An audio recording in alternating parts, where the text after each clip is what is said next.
ትልቅ እድል ነው አይደለም ለአማራ አይደለም ለኢትዮጵያ አጠቃላይ ለሀገራችን ለሙሉ ለኢትዮጵያ ቀርቶ ለአፍሪካ ሁሉ የሚጠቅም ህዳሴ ግድብ እንደሆነ በሁሉም አንደበት ገብቷል እና ይሄ ግድብ እንደተባለው በጠላቶቻችን ተጀምሮ ይቀራል በቃ ምንም ፍጻሜ አይደርስም በማል ይቆረጣል ተብሎ ነበር ታቅዶ ግን ያን ሁሉ የጠላትን ሐሳብ አክስሞ እንደ ሀገር ትልቅ ደረጃ ደርሶ ዛሬ ይሄው ለመመረቅ በመድረሱ በጣም ደስ እንደራሴ ደስ ብሎኛል ህዝቡም በአጠቃላይ በቀበሌያችን ሆነ በወረዳችን ያለው ህዝብ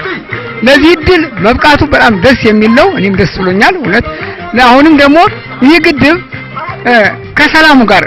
ይህ ግድብ እንደተመረቀው ሁሉ ሰላሙም ደግሞ ሰፍኖልን ይህ አመት የሰላም አመት እንዲሆንልን በአክብሮት እመኛለሁ ወይም በአክብሮት ያለውን ሐሳብ እገልጻለሁ ነው እንደ ቀበሌ ከመጀመሪያ ጀምሮ እናደርገው የነበር ሐሳብ እየሰጠን ገንዘብ ያለው ገንዘብ እየለገሰ ገንዘብ የሌለው ደግሞ በቃ በሐሳቡ አይዟችሁ ጠንክሩ በርቱ ይህን ህዳሴ እዳር ለማድረስ ወደ ኋላ እንዳትሉ ወንድሞቻችን ሁላችሁም በእያላችሁበት ጠንክሩልን በርቱልን እያል ባለሀብቶችን ሁሉ እየገፋፋን በቃ ባሉ አደረጃጀቶች በድርጅቶችን ሁሉ የድርጅቶች ወጣቶች አሉ የተደራጁ እነሱን ሁሉ ደጋፍ እንዲያደርጉ ከቤተ ክርስቲያንም ድጋፍ እንዲሰጡ በየርንበት በሃይማኖታ በቤተ ክርስቲያንም ሆነ በትምህርት ቤት ባገኘነው ወጣት ሁሉ እንደ ቀበሌ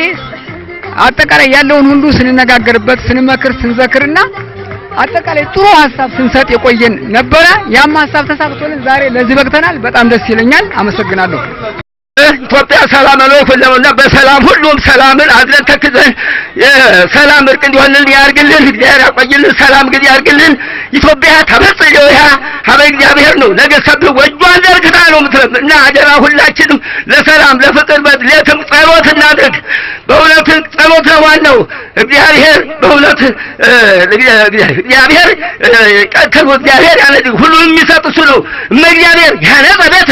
እግዚአብሔር ያቀበ ሀገር ከንቱ አይተጉ ለሉ ወከንቱ ገተሱ ለሰበክ እግዚአብሔር ያሰራው ቤት እግዚአብሔር ሁሉ ምንም ነገር በጉልበት በፍቅር በሰላም ነው ያርግልን የሰላም ዘር ያርግልን አቡነ ዘበሰማይ በመኪና የመጣችሁ በየመጣችሁበት መኪና ተረጋግታችሁ ያለ ሽሚያ ያለ ግፊ እንድትገቡን እንጠይቃለን እንግዲህ ታከፍሩ ወንድሞቻችን አላማችን እቅዳችን እኩልነትን ማስረጽ ስለሆነ